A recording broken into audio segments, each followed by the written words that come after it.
Hablemos de Circo, espacio virtual de diálogo y reflexión.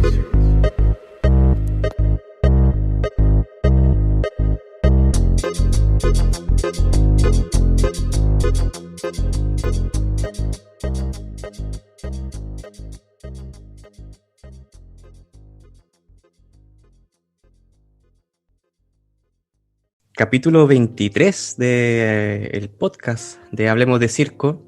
Ya llevamos 23 capítulos, así que para nosotros es un orgullo poder continuar con estas reflexiones de circo y invitados que están aquí presentes en este momento. Alejandro Peña, que tengo el cariño de poder desarrollar una reflexión y conversación en torno al circo, y no solamente al circo a nivel de lo que ocurre en Chile, sino desde el punto de vista de un chileno que está haciendo clases en Portugal. Y dentro de todo eso voy a pedir a Alejandro que se pueda presentar. Estuvimos conversando hace poco, ya un momentito, pero para que la gente pueda saber quién es Alejandro Peña. Alejandro. Hola, ¿cómo va? ¿Todo bien? Con energía, por suerte, ¿eh? Bueno, soy Ale, profesor de artes del circo. Mi especialidad es el aéreo.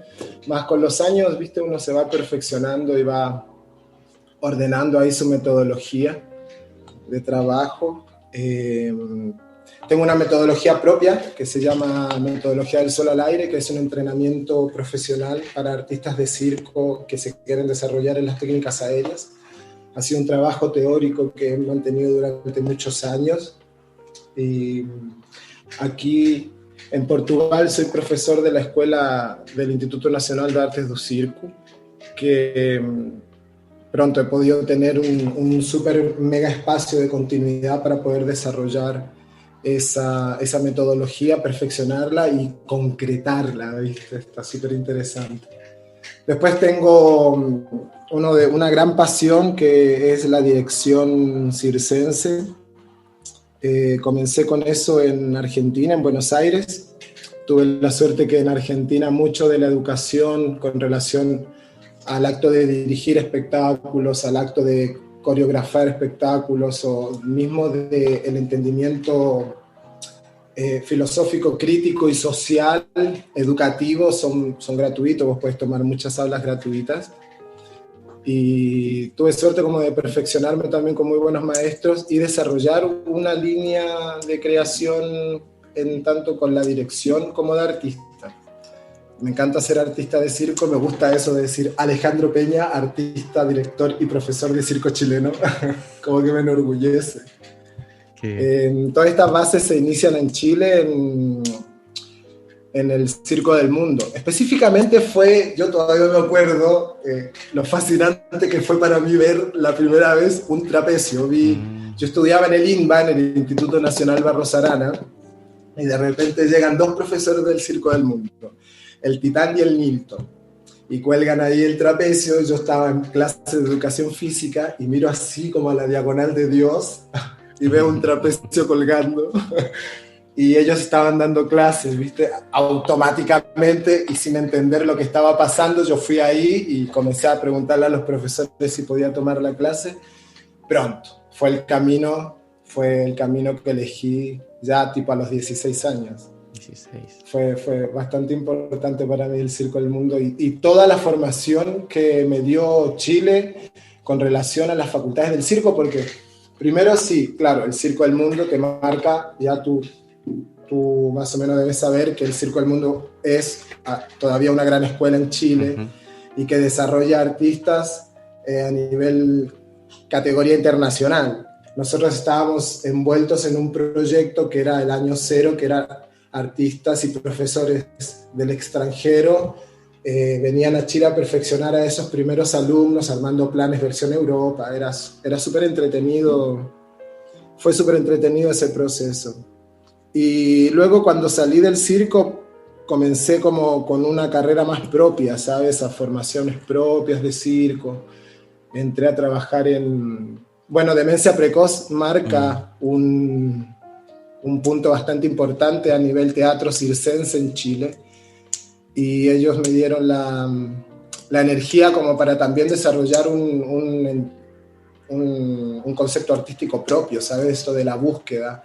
Convengamos que hace 15, 16 años era difícil entender una residencia pagada por un director de circo que en cierta manera tiene ideas y está siempre queriendo renovar una escena circense, ¿no?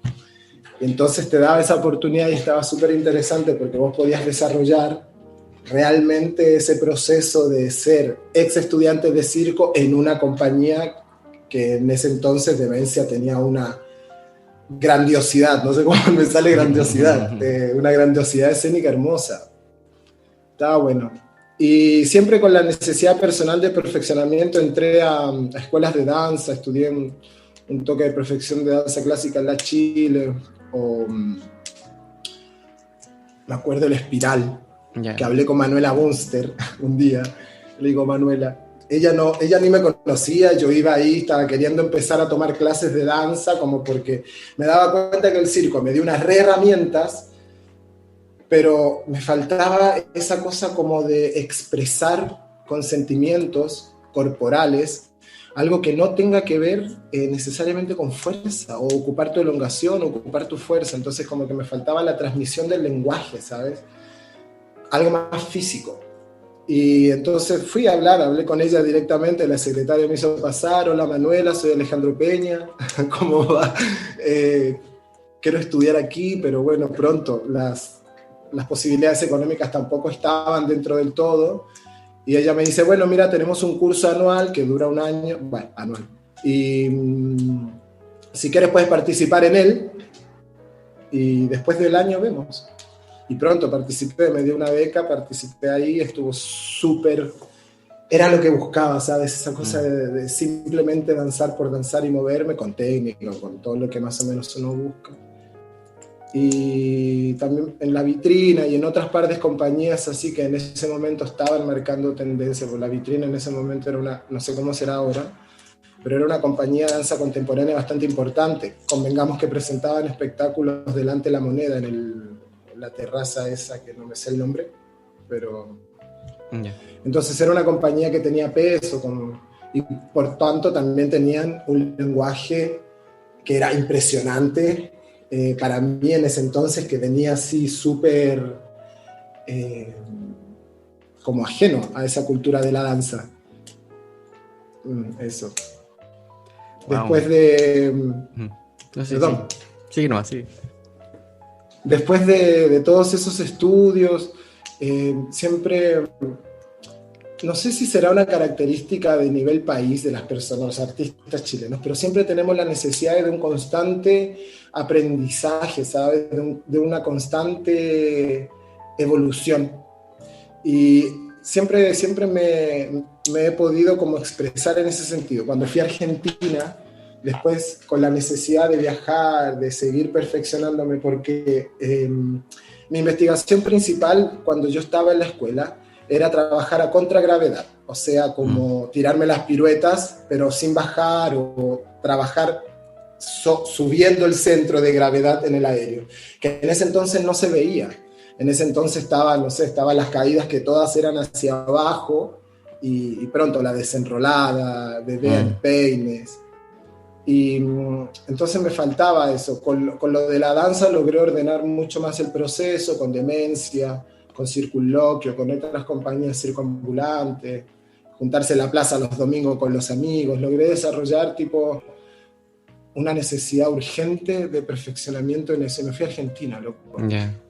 Cuando llegué a Argentina me di cuenta que toda la información que yo tenía, ellos no la tenían.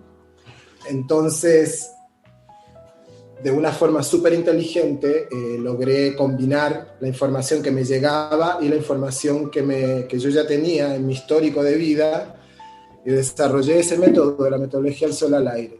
Ahí encontré paradigmas estructurales con relación a mi entrenamiento, a la formación, a qué tipo de arte entregas, qué tipo de arte recibís, qué educación realmente tenemos que entregar para que los artistas de circo tengan una clara orientación profesional a nivel internacional, porque convengamos que hasta ese momento los artistas latinos eran artistas latinos, viajaban muy pocos a perfeccionarse en escuelas afuera, era casi mirado así como una cosa imposible, ¿sabes? Bueno, nunca nada es imposible, pero cuando uno está recién empezando y está comenzando, ve una escuela tipo Montreal o la ESAC, y estás recién empezando, lo ves distante, y era aún más distante por los grados económicos, el nivel de técnica que se pedía, el de perfeccionamiento corporal, conocimientos adyacentes tipo saber tocar un instrumento, o si venís de karate, de judo, de algún arte marcial, ¿sabes? Entonces, cuando llegué a Argentina,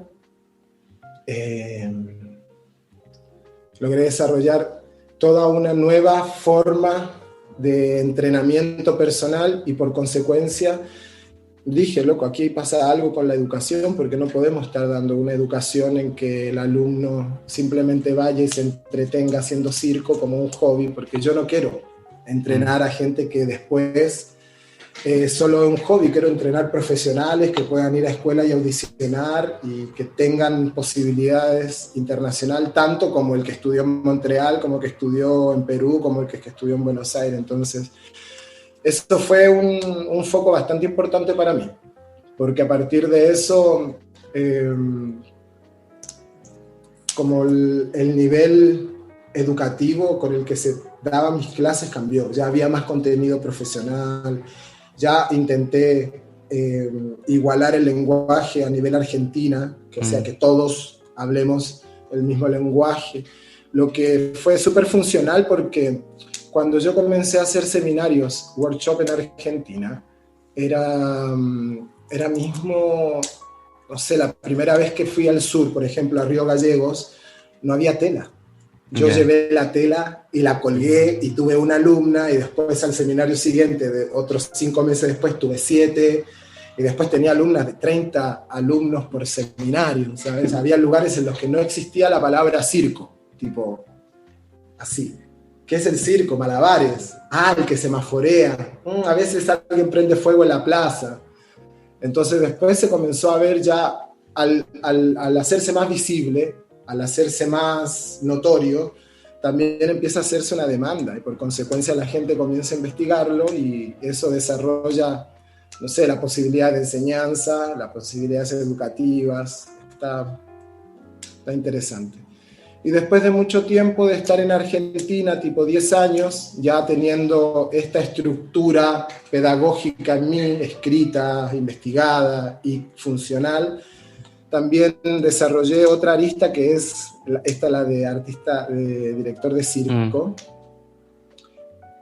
Y ahí ya eso fue espectacular. Eso para mí fue increíble, porque ver cómo tus ideas, las que siempre quisiste, ¿sabes? Las que siempre tenías en la mente, que te daban vuelta, las pudiste ordenar, las concretizaste, y se vio una obra. Y una obra que le encantó a toda la Argentina, pero que le encantó a muchísima gente, que nos hicieron girar por muchísimas partes, y que tuvo un boom porque introducía el circo contemporáneo con la magia y la fantasía. Yeah. Y eso fue un punto bien a favor, que después hizo que yo pudiera mantener un trabajo paralelo de intérpretes profesionales, y a la vez preparar durante todo un año artistas para que al final de año presenten una obra, que son 4 o 5 funciones, o 2 o 3 o 1, dependiendo del proceso. ¿Y esto dónde fue? Estuvo bueno. ¿En qué ciudad? En Buenos Aires, mismo Capital Federal. Ya. Qué bien. También Buenos Aires es una capital cultural enorme. Entonces tenés ahí siempre posibilidades de novedad, ¿sabes? Hay un dicho en Argentina que dice: Dios está en toda Argentina, pero atiende en Buenos Aires. Y es mismo así, descentralizar la información es importante en Argentina. Y dentro de esto, bueno, en Argentina hay un proceso diferente. O sea, en Chile está el Circo del Mundo, en Argentina estaba La Arena con Gerardo Oshman, y después pasó a ser parte de la Universidad de San Martín, si no me equivoco. de la UNAM, la UNAM, esa es la de México. Y Sí. no sé si cómo fue tu desarrollo en ese contexto también, porque claro, pues va a sonar muy tonto, pero en la época del 2000 igual era o 90, Chile-Argentina había una rivalidad preponderante, sobre todo en los partidos de fútbol, que hasta el día de hoy sigue Sí. latente, pero no sé, para mí igual Argentina también es un referente a nivel artístico-cultural. Y también en Chile el circo se desarrolló en principio, históricamente, ponte tú, la convención de circo, se realizó primero en Argentina y fueron chilenos a ver qué estaba pasando en Argentina, dentro de eso Camilo Prado y otras personas más, donde está Martín Erazo. Y de ahí, después de eso, se hizo la convención chilena. O sea, como que Argentina muchas veces llevaba un paso más adelante en ciertas cosas y no sé cuál fue tu experiencia dentro de eso, antes de pasar ya de lleno al tema de Portugal, porque igual es interesante poder compartir esa experiencia. Sí. Bueno, mira, para mí Argentina, Buenos Aires fue espléndido. Con relación a actos de discriminación por ser chileno y eso, también los viví en mi propio grupo de trabajo. O sea, es un contexto que Latinoamérica es difícil de solucionar por también los países, los gobernantes mismos se encargan de mantenernos separados a nivel histórico. Claro, claro. Sin embargo, por ejemplo, creo que en el arte del circo o en el arte en general no nos discriminamos entre nosotros porque como que tenemos otro código, tenemos el código de artista. Eso no quiere decir que no exista gente discriminadora, que no exista gente que las mueve el impulso negativo, no. Lo que digo es que dentro de todas las capacidades que hay, el artista se mueve con otro tipo de herramientas. Primero con la conciencia, con el corazón, con el apego corporal, con la empatía física. Entonces, a mí, por ejemplo, me fue difícil en un principio Argentina, porque yo llegué justo en una época en que la economía estaba bien tambaleante y no había mucho dinero. Y se notaba mucho. Yo llegué y veía mucha gente de calle comiendo en la basura. Eso para mí fue impresionante.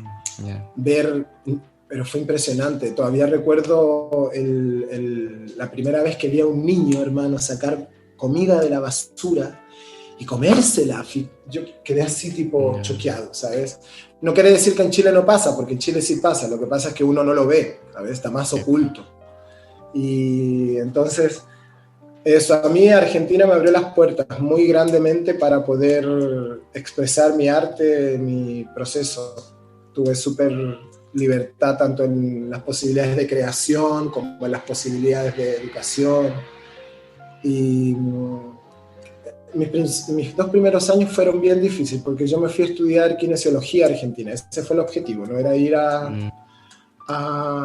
o sea, era conocer el circo, bla, bla, pero era ir a estudiar kinesiología. Y estuve un año, mis ahorros se acabaron después de un año, cuando quise pasar al segundo año ya me fue mismo difícil, ¿sabes? Y nada, me invitaron a actuar un día y pronto aconteció todo. Todavía me acuerdo el Circo del Aire, ahí me invitaron a actuar una vez, una varieté de unas compañeras, y fue como que se destapó una olla, ¿sabes? Una olla a presión. Al día siguiente dije, loco, yo soy artista de circo, quiero estudiar kinesiología porque los artistas de circo se lesionan y tenemos que pagar una millonada para reconstruirnos. Generalmente las escuelas no tienen un seguro copado, un seguro bueno para los estudiantes. Entonces dije, esta va a ser una gran herramienta para mi formación. Lo logré perfeccionar, logré estudiar eso, pero no mismo en la universidad. Pero abrió un camino súper importante para mí y para nuevos artistas de circo en la escena internacional y en la escena nacional circense argentina, que eso sí me llena de orgullo, me llena como de un crecimiento personal de saber que se puede generar artistas de competencia internacional en países que no tienen un desarrollo económico e infraestructural a nivel de circo como Argentina. Convengamos que Argentina es un país bastante pobre con su infraestructura. Nos están escuchando varios argentinos acá, así que... Ay, sí, me va a doler. No es nada personal. Ellos lo saben, nosotros lo sabemos. Chile igual es pobre, así que... Pobre a nivel cultural. Ya, pero en Chile tenemos el Fondar. ¿no? Claro, a nivel de, es que ahí vamos a entrar a un tema, pero puedes darle todo lo que quieras. Mira, yo mucho no conozco el Fondar. La única vez que quise postular, lo ganamos, pero yo me fui. Ya. Entonces no Pero en pude Argentina participar. no hay tanto recurso del Estado, en este caso, a nivel como lo hace Chile, que es casi un poco concursable, pero los parámetros, claro, son distintos y, claro, es diferente, pues, entonces...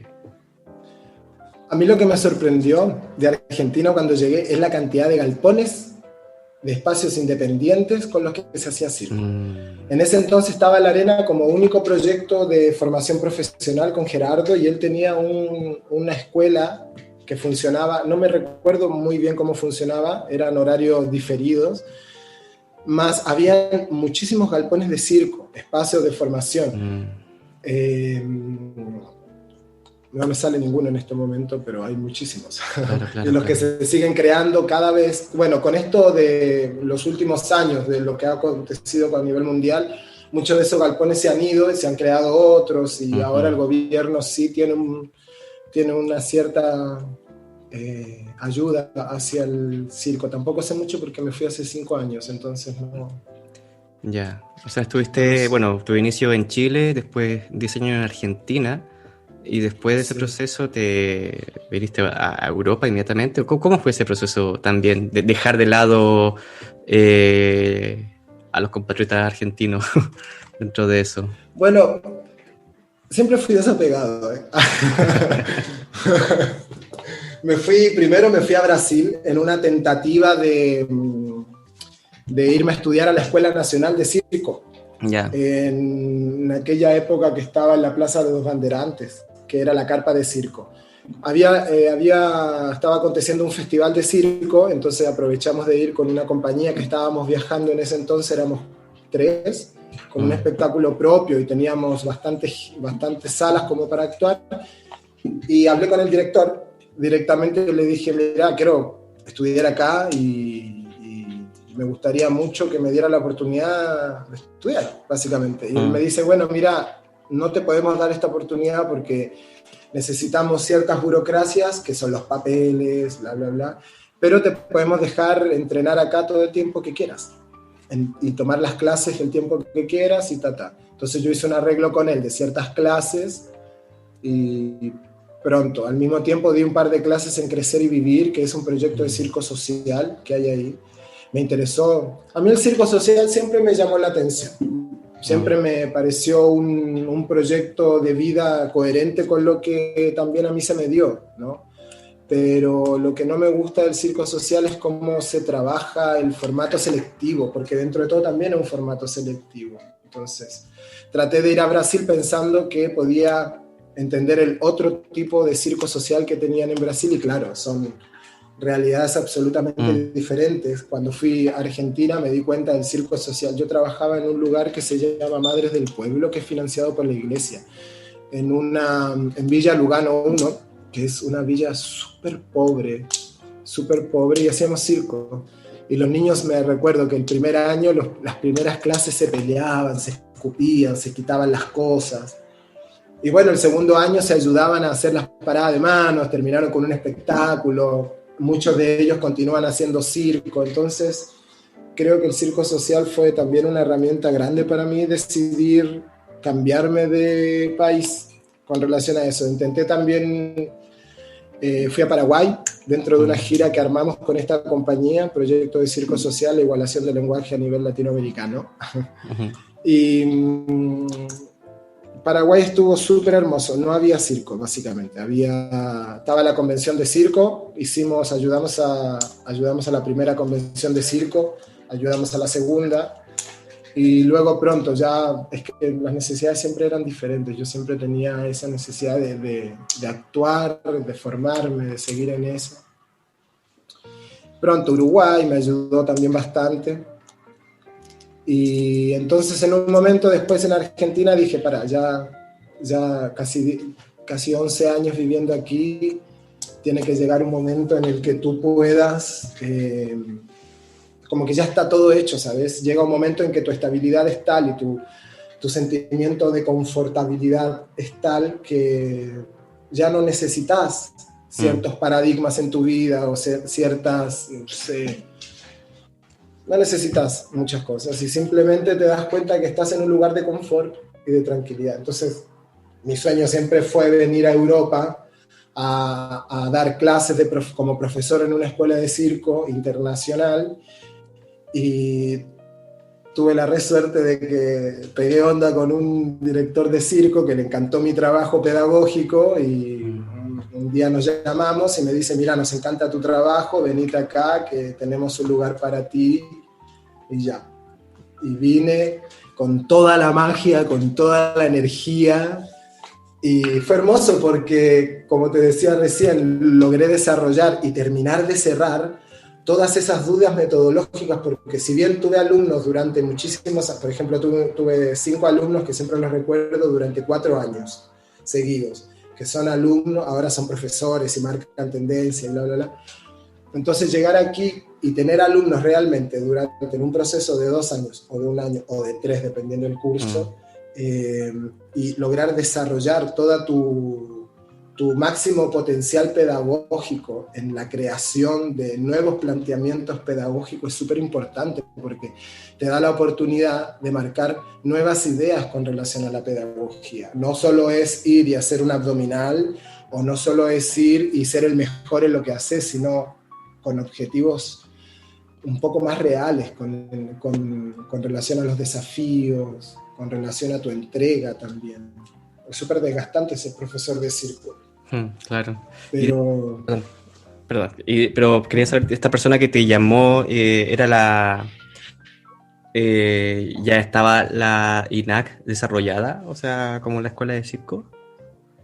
Sí, la INAC ya era un Instituto Nacional de Artes del Circo formado. Ya tenía un plantel pedagógico, tenía una dirección clara y establecida, ya era una escuela a nivel profesional. Te voy a hacer la pregunta muy tonta, pero típica de chileno, ¿cómo lo hiciste con los papeles?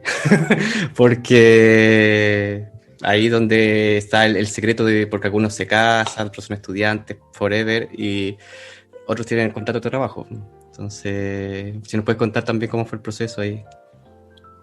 Bueno, en ese proceso vamos a hablar medio así para adentro. No, bueno, yo llegué acá y hicimos porque cada uno llega y tiene un plan diferente de vida, por consecuencia un trato es diferente con el trato de los directores o el trato de cómo vos te enfrentás ante la escuela, ¿no? Yo tengo un contrato de trabajo, pero estoy medio haciendo papeles por otro lado porque el contrato de trabajo te da mucha dependencia del establecimiento. O sea, si tú en algún momento dejas de trabajar en ese espacio, tu contrato se termina, por consecuencia tu objetivo de vivir en Portugal también. Entonces yo decidí hacerlo como trabajador independiente. Además es lo que mejor sé hacer, ¿sabes? Siempre fui trabajador independiente, siempre supe hacerlas por mí mismo. Entonces, sí, ayuda recibís de todos lados y la INAC es todavía un punto súper importante en mi carrera con relación a las ayudas que ellos me han dado, pero decidí hacerlo más independiente, que me da la estabilidad, por ejemplo, si en algún momento se pudre todo, yo poder... Claro, no quedarte amarrado a eso. Exacto. Sí. Más la INAC es un grupo de trabajo espectacular. Sí. Eso quiero que pasemos a hablar también, pues, a la situación ahora de Portugal y de la escuela de circo.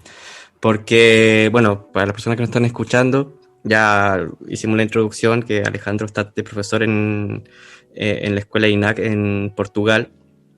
Y aquí yo te dije fuera de micrófono que mi ignorancia es más grande y desconozco completamente el acontecer actual del circo de Portugal.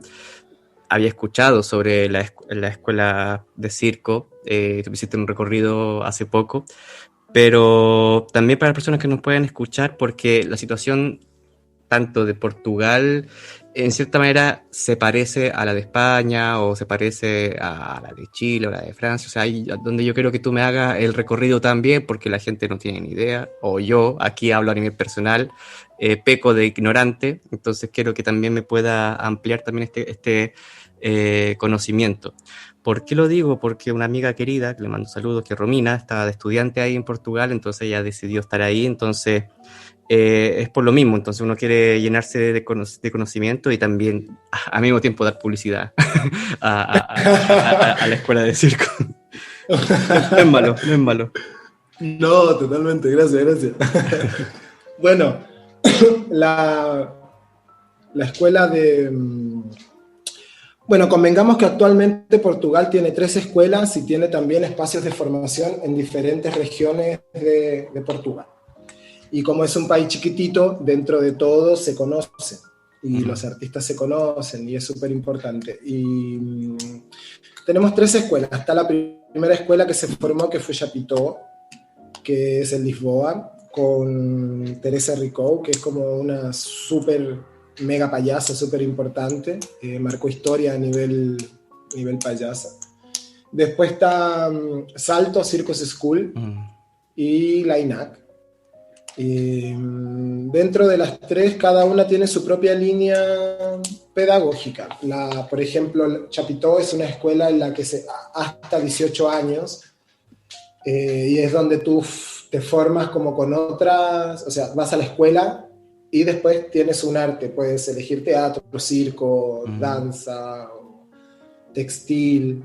La escuela de Salto es una escuela que se enfoca mucho más en la acrobacia, está dentro de una infraestructura de un gimnasio de centro de alto rendimiento acrobático que hay aquí en Portugal. No tiene un espacio propio. Y está la INAC, que es una escuela de formación pedagógica, de formación circense bastante desde cero, te da bastantes oportunidades. Yeah. En relación a la formación de circo, tiene cursos como primero o segundo año, formación profesional, año técnico, que es un curso que dura un año, que supuestamente el objetivo es igualar y desarrollar una competencia para que tú puedas ir a una audición.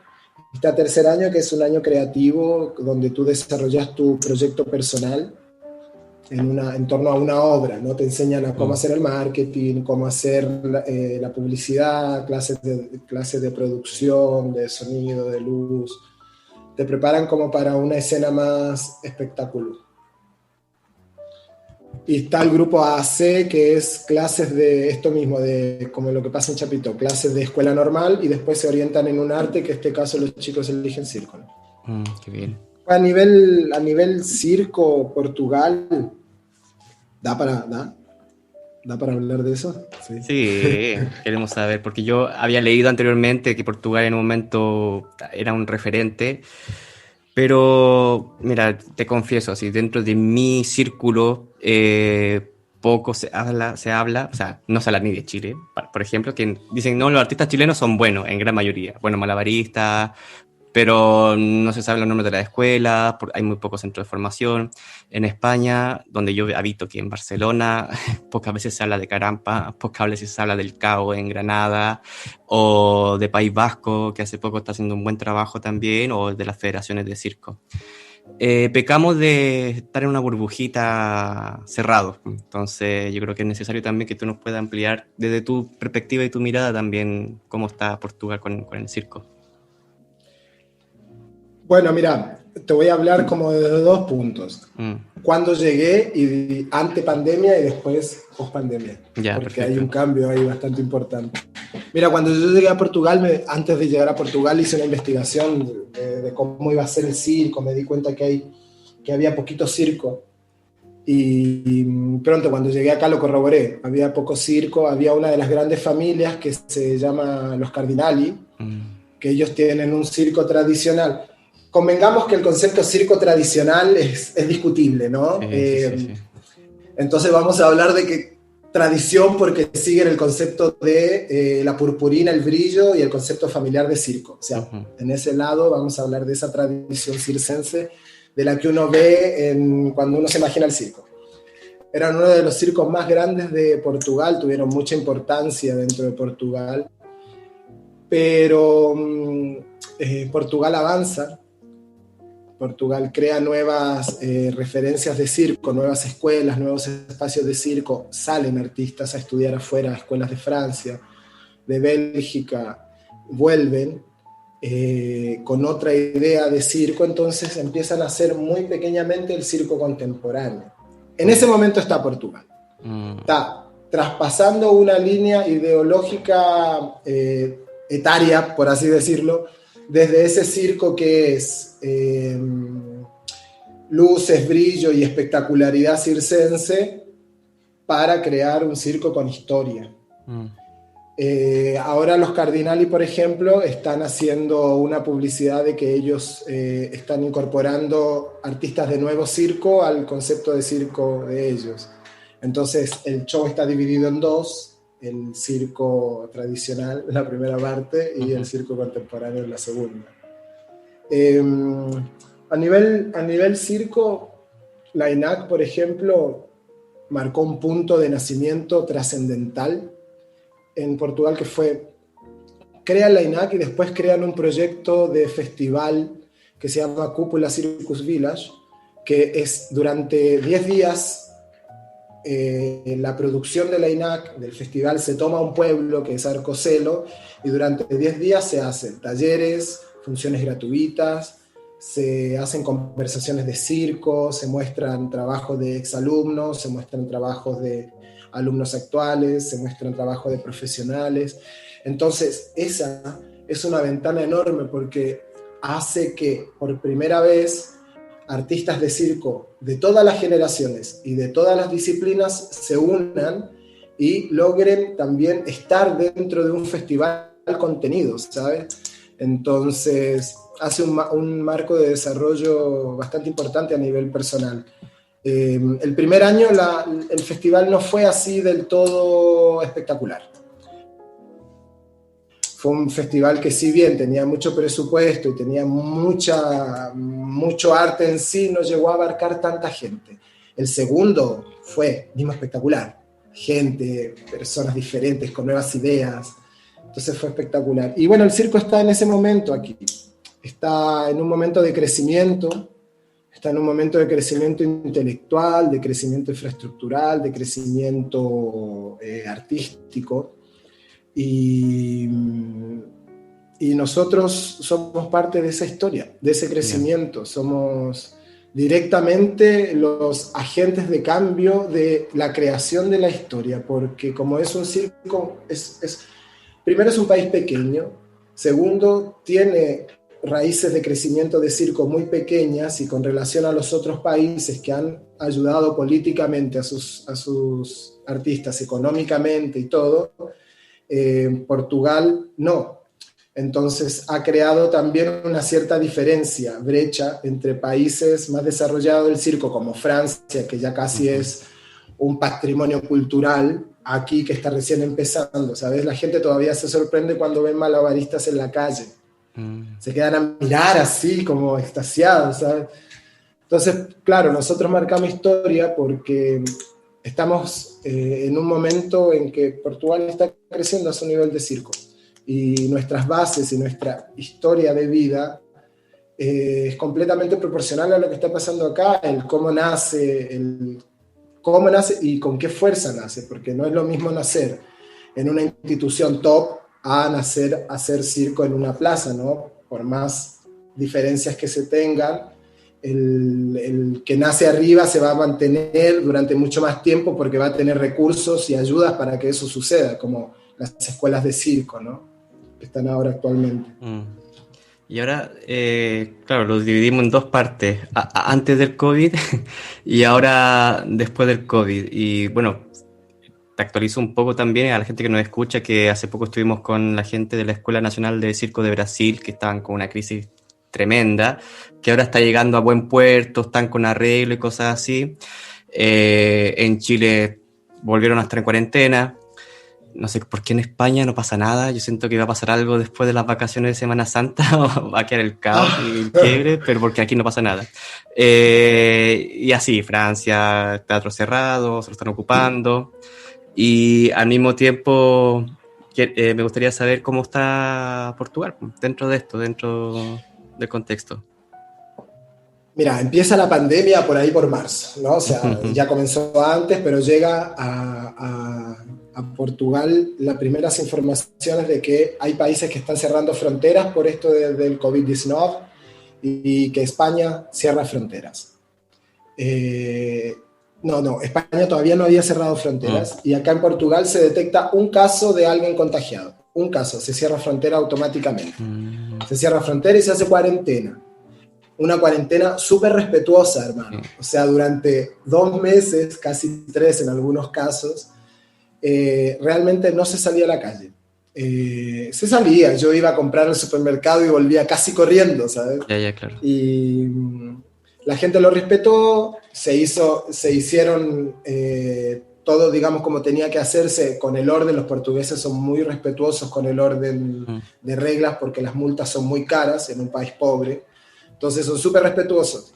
Y fuimos un milagro. Se habla del milagro portugués en la versión europea porque la brecha de contagio simplemente disminuyó y se mantuvo en un mismo lugar siempre. Entonces, como claro, todos los países empezaron a ver que Portugal estaba bien y levantó cuarentena y levantó fronteras y living la vida loca again. Todo el mundo vino y bueno, Portugal se enfermó. Se relajaron. Entonces después de un tiempo, sí, pues, se relajaron. Nos relajamos todo igual, yo también fui a la playa. Y después llegó otra nueva cuarentena, que es la que estamos viviendo ahora, hasta el 5 de abril más o menos.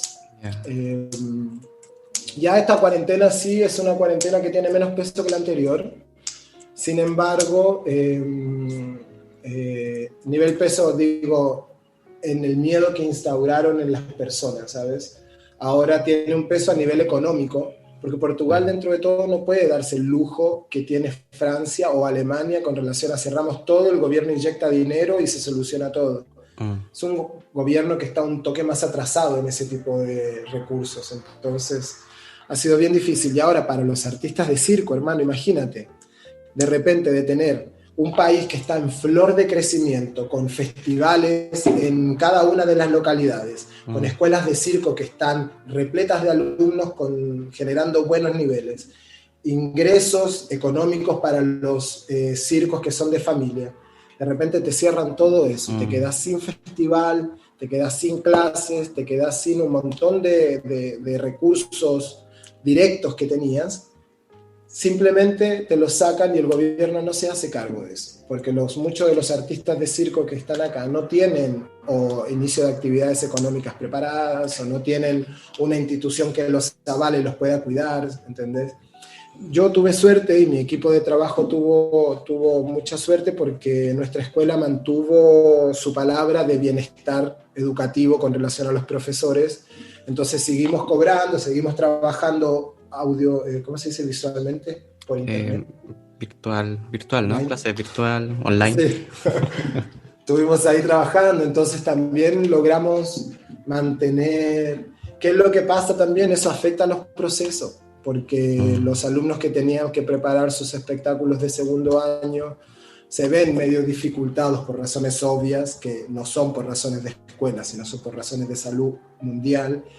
Entonces menos tiempo, posibilidades de menos teatros, menos posibilidades de mostrar tu trabajo. Entonces eso afectó bastante. Y ahora Portugal está en ese momento, pues, en un momento en que estaba todo floreciendo, pero ahora está como en una burbuja protegida. Entonces es mismo así. Está difícil. Y bueno, y dentro de todo esto también, ya pasando a la casi tercera parte sobre circo, y reflexiones que queremos hacer dentro de todo esto. ¿Cómo lo estás viendo tú en esta realidad? Porque sea la pandemia, la otra vez hablábamos con personas también que no les gustaba el circo en streaming o las típicas clases virtuales que están a veces un poco colapsadas. O sea, este mismo podcast intentan evitar hacer charlas por Zoom en directo, sino que la gente sea algo más cómodo para que lo puedan escuchar en sus casas cuando quieran. O sea, es interesante desde ahí. Pero al mismo tiempo la realidad es esta, la realidad es que estamos en la virtualidad, que el circo, hay una precarización enorme, que estaba tapada en algún momento por ciertas cosas. ¿Y cómo lo ves tú también dentro de todo eso? O sea, porque tú entraste, no sé si entraste en el 2018 a trabajar en INAC, o antes, sí, ¿no? Por ahí, bueno, 17, 18. Ahí por eso, ¿Y cómo fue este cambio también? Porque, no sé, a mí me pasó que yo estaba aquí estudiando lo más bien y de repente todo cambió. Bueno, menos a los estudiantes que están en casa encerrados. Yo sigo encerrado estudiando, pero lo práctico, ¿me entiendes? Como a nivel de circo, de moverte, de estar en un espacio, de compartir. O sea, ¿cómo lo ves tú desde ahí también con esta reflexión? Y en relación a eso, me dio mucha pena lo que pude lograr ver a nivel internacional. Primero voy a hablar un poco del contexto internacional, porque, por ejemplo, en Argentina hubieron artistas que se suicidaron, artistas de circo que se suicidaron porque no tenían alimentos, ni para él ni para su familia. Eran artistas de circo que trabajaban en la calle, les cortaron todo y no tenían, dejaron una carta de suicidio, que era más fácil suicidarse que seguir luchando por una vida mejor. Entonces, y pasaron muchas cosas así, que es lo que yo vi en ese entonces, es la precarización del arte del circo, claro. Pero no una precarización, o sea, logré ver la precarización a nivel económico, que es la más obvia, pero la precarización a nivel humano, la precarización a nivel salud, la precarización a nivel bolsas de trabajo, a mí me llamó mucho la atención. Yo estaba en un lugar en el que pude soportar la pandemia de una manera en la que no me afectó, que pude seguir con mi vida, pude dar ayuda a las personas que me la pidieron y pude seguir trabajando, encerrado en mi casa, tomando sol de la ventana de las 10 de la mañana a las 11:30, pero hay personas que no pudieron simplemente. Entonces, eso es lo que más me preocupa de nuestro arte, porque el circo tiene una magia que es la capacidad de reinventarse a todo proceso histórico, político y social. Y pronto, una de las cosas es circo en streaming, varietés online, clases online, que si bien todo el mundo la usa, para nosotros marcó algo importante porque también desarrolló una plataforma de herramientas. Los que saben usar esa plataforma se dieron cuenta que pueden cobrar por dar clases o cobrar por hacer un streaming, y que por ahí no es necesariamente tiene que ser tan caro, sino que puede ser más barato o mismo donación como lo hacen en otros países. Por ejemplo, aquí la cultura de la gorra no existe. Yeah. Las personas no entienden que vos pones entienden que tienen que ir a dar dinero porque es una cosa obvia de pensamiento, pero no entienden el concepto de la gorra, del discurso de la gorra, el que tú trabajas a la gorra porque elegís trabajar a la gorra y no porque te lo imponen, como en otros países, como en Argentina, por ejemplo, que sí entienden el concepto de la gorra y se arman speech espectaculares de gorra. Chile, por ejemplo, en ese sentido es raro. Al chileno le cuesta gastar dinero en educación también porque es súper cara y porque hay poca plata, entonces claro. Es medio... Pero eso, por aquí yo vi la precarización. Después la precarización de salud es, aunque uno no la quiera reconocer, es una de las que más se nota dentro del circo. Te rompiste una pierna y ¿qué hiciste? En un país como en Argentina, en países que la salud es gratuita, podés ir y te tratan y quizás te demores 60 años en arreglar tu pierna, pero dentro de todo lo podés hacer. En países que no tienen esa posibilidad, ¿qué haces? O dejás de estudiar circo o tratás de verlas o haces varietés en común, y eso a mí me genera mucha confusión a nivel internacional, porque uno de los primeros lujos que la gente deja de tener es arte. Deja de ir al teatro, deja de comprar libros, deja de asistir a funciones de circo. Entonces, por consecuencia, el abandono se vuelve casi un abandono absoluto, tanto a nivel de gobierno como a nivel humano de las personas mismas, que no es que lo hagan adrede, simplemente están viendo lo mejor que tengo que ver. Yo, si estoy en una pandemia, tengo una familia y tengo que guardar el dinero, no voy a pagar por arte, ¿sabes? Claro. Voy a priorizar el alimento para mi familia y la seguridad. Entonces, y a nivel humano, existieron muchos casos en muchos países que las escuelas dejaron de pagarle a los artistas de circo o a los profesores porque cerraron simplemente, o los seguros finalmente no cubrían, o eso, que tú estés en una institución y la institución te deje de pagar porque no diste clases en un contexto pandemia universal, a mí me parece un descaro.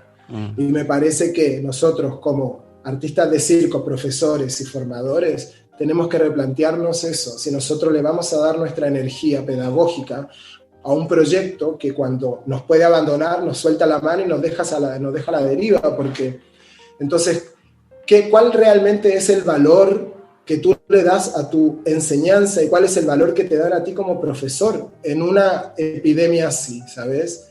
Entonces ahí es donde se ven las precarizaciones que tiene el circo. Claro, A mí me impresionó, la verdad es que me impresionó mucho. Imagínate los países que están teniendo mismos problemas económicos, no sé, Venezuela, me suena, Colombia, que países que están teniendo problemas económicos, ¿cómo serán sus artistas, sabes? Si un artista que sobrevive por el dinero de la calle, y no hay calle, no hay dinero, ¿qué haces? ¿Sabes? Sí, el circo se reinventa, el artista se reinventa, termina pintando una pared, yendo a cazar, no sé. Pero algo hace, ¿sabes? Sí, está difícil la situación. Dentro de eso igual intentamos informarnos e informar a la gente para que podamos estar al día, pero cada día que pasa de no creerlo. O sea, hay locales que se cierran, la depresión a un punto fuerte. Pero sí, está latente. Y dentro de todo eso, tú me pediste también y me gustaría seguir conversando sobre el tema ya de creación circense, porque imagínate, crear en tiempos de crisis ya es algo, no sé, esto va a ser interesante ver qué sale de todo esto, pero al mismo tiempo, ¿de dónde proviene también tu necesidad de creador frente a esto, de la dirección de circo? Y hablar también desde ahí, porque hace poco yo estoy trabajando en mi tesis del doctorado y de repente tengo que cambiar palabras porque digo que el circo está pasando por un buen momento. Y ahora no. Ahora el tema del circo no está pasando por un buen momento. Entonces todo esto hay que analizarlo a futuro, pero analicemos ahora, démonos el espacio para poder reflexionar sobre la dirección y cómo se ve también ese espacio. Si me puedes contar también cómo ha sido tu proceso dentro de todo eso, fuera de la pandemia y todo este trabajo también, todo este proceso pandémico. Cuando llegué aquí a Portugal, uno de los primeros proyectos que se me planteó, el director, acá hay muchos directores que se enfocan, o sea, hay 3 directores que se enfocan cada uno en un área de trabajo determinada. Yeah. Y el director de creación me invita a participar en un proyecto Circo de Navidad, que era hacer funciones con un concepto circo de Navidad. Yeah. Y esa fue mi primera creación aquí en Portugal, que fueron 69 espectáculos, más los ensayos. Fue una obra genial, espectacular. Para la familia, la gente iba 2, 3 veces a ver la función porque era mismo buena. Yeah. Después, pronto, ya también los elencos siempre tienen que rotar, ¿no? Somos muchos, no pueden estar siempre las mismas personas. Yo decidí crear un proyecto personal, entonces, como acá son súper accesibles los festivales y las residencias y el intercambio artístico, me fue re bien. Durante todos los veranos logro tener festivales y trabajar en residencias donde soy profesor y durante una semana doy clases y terminamos con un espectáculo y ir a un festival un fin de semana y volver, donde te pagan el traslado, el alojamiento, la comida y te dan el dinero por el espectáculo. Lo mismo pasa en las residencias, no en todas, pero en la gran mayoría sí. Y ahora estoy enfocado en un proceso personal. Hace un tiempo ya estoy enfocado en un proceso personal. Es que este proceso personal implica muchas cosas, porque estando en Argentina, mi último año para venirme para acá, mi vieja fue a Argentina, fue de vacaciones y terminó muriendo en Buenos Aires. Le aconteció una situación y terminó muriendo ahí. Entonces yo ya estaba empezando un proyecto personal de creación y se topa toda esta situación en la que me cambia los paradigmas de qué quería decir realmente, ¿sabes? Y entonces mi proceso de creación en este momento está en un florecimiento que ya no se basa netamente en el acto del sufrimiento, del dolor, y está lindo lo que está pasando. Lo titulo Déjame morir solito. Mucho más no sé qué decir de eso, porque se me eriza la piel cuando te hablo de un proceso, que son muchas sensaciones. Ya está bastante avanzado, ya tengo bastantes cuadros pensados y hechos, y pronto también recibo la ayuda de la INAC y de colegas de acá de circo de Portugal, y tengo bastantes amigos en Europa que también siempre te están tirando una onda y todo, ¿viste? Qué bueno, yo creo que es un proceso importante, ya aprovechando estos temas para pensar, o sea, dentro de la cuarentena, de la pandemia y todo eso, que uno puede florecer la creatividad y el pensamiento desde casa, que a veces nunca nos detenemos a pensar qué está pasando. Igual que bueno que pueda sacar desde toda esta crisis también una creatividad que pueda florecer para recordar que es un proceso muy doloroso dentro de todo eso. Estoy haciendo una psicomagia, boludo. Estoy haciendo una psicomagia, porque llega un momento del espectáculo en que me bloqueo, boludo, y solo me dan ganas de llorar y sacarlo todo para afuera. Y pronto, todavía estoy superando esa barrera, ¿sabes? Que por más llanto que haga o por más risa o euforia que haga, hay una barrera. Sí. Que por suerte acá hay muy buenos directores y yo les pido ayuda, ¿no? O sea, hago eso de intercambiar conocimiento con el director, que vea mi espectáculo, me dé un feedback y luego volver a trabajar y hacer el proceso de nuevo. Está bueno. Quiero que no se vuelva mecánico, quiero que siempre sea un acto de entrega real. Sí, sí. Igual a mí, bueno, aquí me pongo yo a reflexionar también porque me gusta hablar.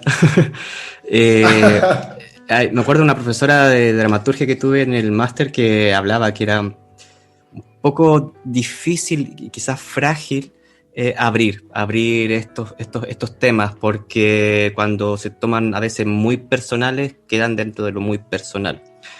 Y yo quedé reflexionando eso porque en algún momento quería hablar sobre mis abuelos, ponte tú. Ya me acuerdo que la discusión fue desde ahí.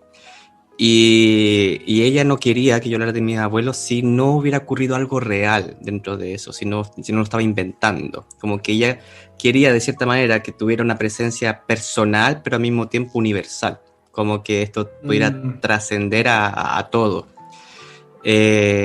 Basándonos en esta dramaturgia de Shakespeare, que pudo innovar de dos familias que se odian, los hijos se enamoran, y algo muy personal a la trascendencia del amor, hablando así de manera simple. Pero me acuerdo que yo hablaba... En una semana mueren 7 personas, ¿no? Sí, bueno, sí, con 16 años hicieron todo en 2 días. Así. Sí. Pero dentro de eso, me acuerdo que yo hablaba del tema de la dictadura, y ella dijo, no, porque mi abuelo fue víctima de tener eso parecido, mi padre luchó contra eso, tú no puedes, no tienes el derecho de hablar de eso si no pasaste por eso.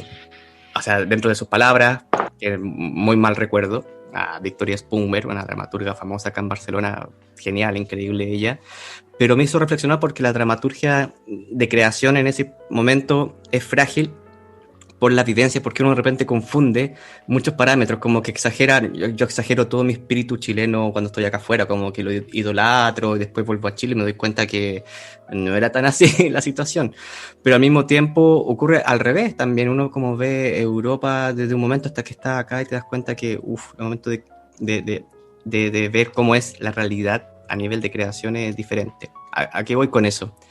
Que el circo, ¿cómo entra dentro de todo eso? Porque muchas veces queremos hacer circo haciendo teatro, entre comillas, que lo discutí la otra vez con una persona, que no necesariamente es eso, o también se puede hacer hibridación con la danza, o hacer circo propio contemporáneo, bien frágil, o bien trascendental, o que pueda llegar a cada uno, o simplemente empezar a hacer circo y terminar haciendo otra cosa completamente distinta. O sea, es libre. Esto es lo lindo también de que es cuestionarse. Exacto. También todo eso. ¿Y cómo lo ves tú también dentro de ese proceso? Porque me imagino que con tu vida, como tú lo has visto, y sobre todo en este proceso actual, ¿cómo se ve esto a nivel de puesta en escena? O sea, ¿cómo es tu mirada frente a eso también? No sé si se me entiende. Sí. Mira, a nivel ya puesta en escena, ahí ya es donde muchas cosas pasan a ser producto, donde ya importa que la luz se vea linda, que el sonido sea bueno para que el espectador se sienta cómodo y los productores te puedan vender el espectáculo. Ya, claro. Yo trato de alejarme de ese lugar y entregar vivencias personales, pero también las dibujo en lo que realmente sé hacer, que es arte. Mi vieja, por ejemplo, y mi padre le tenían mucho... Mi mamá no tanto, porque ella vivía en Las Condes, era bien acomodada. Mi papá era más de pueblo, ¿sabes? Y él le tenía mucho miedo a la policía. Y cuando yo quería empezar a entablar un proceso creativo sobre la dictadura en aquellos años con mi compañía en Chile, hicimos todos una investigación y resulta que nuestros padres todos tienen un cierto miedo porque la policía representaba no orden y justicia, representaba muerte y destrucción. Y en esa época los gobiernos estaban totalmente avalados con relación a eso, entonces por eso obedece a todos los cambios sociales que Chile está haciendo ahora, tanto en su arte como en sus políticas humanas, ¿no? Entonces yo trato de alejar el sentido político de lo que significa un contexto de obra, ¿sabes? Porque acá yo hablo de la crianza, del cómo te crían, claro que no es la misma crianza de alguien de un barrio alto a de un barrio pobre. La contaminación que recibís audiovisual, la contaminación de palabras, no sé, como toco un poco también el bullying, el acto de las minorías sexuales, las minorías, no sé, yo tenía un compañero que no tenía oído y le pegaban porque no tenía oído, ni siquiera porque era mala onda o pesado, no, simplemente por discriminación y el más fuerte, más débil. Entonces quiero mostrar esos trabajos, pero tampoco quiero que sea una autobiografía, sino que quiero que realmente sea un espectáculo de que en el caso se pueda repetir con otro intérprete, con otros intérpretes. Entonces trato de hacerlo un proyecto más universal, un proyecto más abarcativo con relación a eso.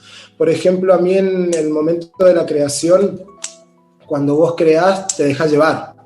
Entonces, si en un momento sentiste la necesidad de tirar un retexto shakespeariano o un texto isabelino, vos lo tirás, ¿sabes? Después si resulta o no, ya es otra cosa, porque el dime y error, el prueba y error, lo que realmente funciona y lo que no, eso también... Lo que quiero alejar, sí, es el producto, la necesidad de que te lo compren. Claro. Y la obligatoriedad de cánones preestablecidos para que eso ocurra, para que a un productor le parezca interesante y te lo venda, ¿sabes? Sí, yo creo que eso igual es importante reflexionar finalmente, que aquí pasa mucho también este tema de producto, de la pieza que se vende, que se mueve, que tiene que pasar por que muchas veces... No quiero acusar, pero en Francia se ocurre eso dentro de toda esta intermitancia y todo este proceso. No, pero no los quiero mucho, todos mis amigos que están allá. Pero Francia está en ese proceso, sí, es real también. Sí, lamentable. Pero eso no quita ni saca. Para mí es como, voy a sacar el ejemplo de la música, que hay música que es de comercio completamente y música alternativa que es muy potente y al mismo tiempo se pueden hacer estas hibridaciones también. Cosas interesantes pueden ir saliendo. La película lo vivió, o sea, el cine, y el circo está viviendo ese proceso, así que muy interesante igual ver cómo aflora finalmente a buen puerto, dependiendo de cómo se ve esta realidad actual dentro de todo eso. Y lo bueno es que hay muchas compañías que están emergiendo, muchas compañías con nuevas ideas y nuevos despegues de circo. Entonces, a veces ya no importa ser el artista bonito y disciplinado y mostrar 1001 cosas, sino por simplificarla que hay. Aquí en Portugal yo he visto mucho eso también. Sí, la simplicidad de la necesidad te hace poder desarrollar mucho más rápido el producto. Convengamos que vamos a llamar producto a esta obra que no la tenemos. Entonces, como la facilidad también un poco ha hecho que, como el no tener vestuario y el salir a la escena con un vestuario que puedes casi ser una persona normal caminando que cruzó al circo y se metió. Entonces hay simplicidades que también hacen que se sume, que suma. Sí. Lo interesante de hoy en día, el circo de hoy. Bueno, Alejandro, estamos casi llegando al final ya de este podcast, que normalmente es de 1 hora y nos pasamos unos minutos, pero no hay problema. Pero más allá de eso ya la gente o sea, a mí me gustan de 1 hora. Y dentro de eso, bueno, quiero preguntar si quieres reflexionar sobre algo más o algo que quede en el tintero o algo que quieres como o corregir o decir antes ya de ir a los cortes comerciales. Hola, no, solo agradecerte por esta iniciativa. Es una iniciativa súper poderosa el poder dar una voz a personas que quizás no las tengamos a nivel internacional y así tan abiertamente, que también nos da una plataforma para visualizar las problemáticas reales que acontecen tanto personalmente como las personas que estamos involucradas en los procesos de cada país. Me siento feliz de que puedas desarrollar un proyecto así y que lleves 23 capítulos dándolo todo para seguir creciendo. Sí. Así que en ese sentido me hace re bien, porque también el circo aquí en Portugal es un circo que no es una opción. Ahora sí, pero hasta hace 5 años atrás no era una opción venir a Portugal. Era una opción irse a era una opción irse a Francia, era una opción irse a Alemania, estudiar, a Holanda, no era una opción venir a Portugal. Y ahora muchos artistas están viendo que la facilidad que tiene Portugal para recibir al extranjero y al migrante es súper importante y súper accesible. Entonces este podcast ayuda mucho a que eso suceda y también marca orientaciones a nivel internacional que son bastante importantes. Así que nada, pues agradecido por eso y por la oportunidad que me diste de hablar y de expresarme. Sí, no, agradecerte a ti también. Bueno, a las personas que nos pueden escuchar, con Alejandro coordinamos por mensaje de Instagram. Él así valientemente escribió y yo le pregunté cómo estaba, de qué iba todo su trabajo y toda su historia y lo invité. Y a mí lo interesante de esto es que, y para las personas que nos puedan escuchar, que no es que queramos hacer entrevistas a Brad Pitt ni al Tom Cruise del circo, sino también a la gente real con problemas reales. O sea, a mí es el tema que me hace ver también qué es lo que está pasando aquí en el circo. O sea, no a Brad Pitt por la cara bonita, sino por lo famoso. Tú eres bonito. Pero dentro Gracias. también porque la plataforma finalmente de hablar de circo es eso, o sea, quizás personas puedan estar con ideas contrarias y con otra visión de mundo, que es obviamente súper entendible, pero también ver también qué es lo que está pasando, o sea, no solamente Alejandro, tú estás en Portugal haciendo clases de circo y otros que están en Francia, otros que están en Rusia, hay incluso chilenos que están en África, que espero algún día poder contactarme con ellos, y no solamente chilenos, sino hablamos toda la comunidad hispanohablante, o sea, los hermanos mexicanos, los hermanos argentinos de Uruguay, con Brasil tenemos un contacto estrecho, fuera del idioma también, que también es súper complicado, pero hay un esfuerzo grande para poder hacer esto. Así que, Alejandro, yo te quiero dar las gracias a ti también por aceptar la invitación y este placer de poder conversar Siempre. esta hora. Sí, no, para mí fue bastante interesante. Además, nos deja poner en evidencia en los puntos negros de nuestro arte, que en general no se habla mucho. Se cambian por las luces y el circo brilla y la función siempre debe continuar. No, igual es lo bonito del espectáculo, o sea, de la puesta en escena, de poder desconectarte de la realidad y poder disfrutar también el circo, o sea, la poética del riesgo. Pero sí, es Ay, sí, necesario también... qué buena frase esa, ¿eh? Sí, La política del riesgo, muy buena. sí. Está patentada ya acá en Cataluña. Ah, Hay un libro de eso, por eso lo cito. sí, Pero está muy puedes buena. robarla, tradúcela al portugués.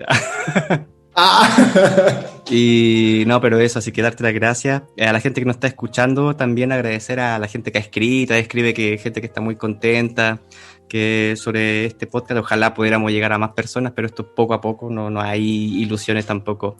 Y dentro de eso, bueno, cualquier duda, cualquier consulta, estamos por Instagram, por Facebook, por correo, hablemosdecirco@gmail.com. Y hacemos un encuentro una vez al mes, creo que en abril, a mediados de abril vamos a dar la información también, que hacemos unas charlas de café y circo muy filosóficas de repente, que no extendemos unas suficientes horas, pero cada uno es libre de entrar cuando quiera y salirse cuando quiera. Así que eso. Nuevamente, Alejandro, darte las gracias por estar con por conocerte y también porque nos explicaras también tu viaje, este viaje de vida que aún no acaba, y te deseo toda la suerte y todo el éxito también allá por Portugal. Y esperamos que nos podamos ver, ¿no? Por ahí cerca. Sí, pues seguramente en algún encuentro de cuerda. Encuentro de cuerda. Sí. Hola, gracias a ti, hermano, y esperemos que también puedas ver realmente la realidad de circo aquí, pues, cuando tengas el tiempo y la energía para venir a darte una vueltita y puedas ver todo lo que te dije en palabras en la realidad.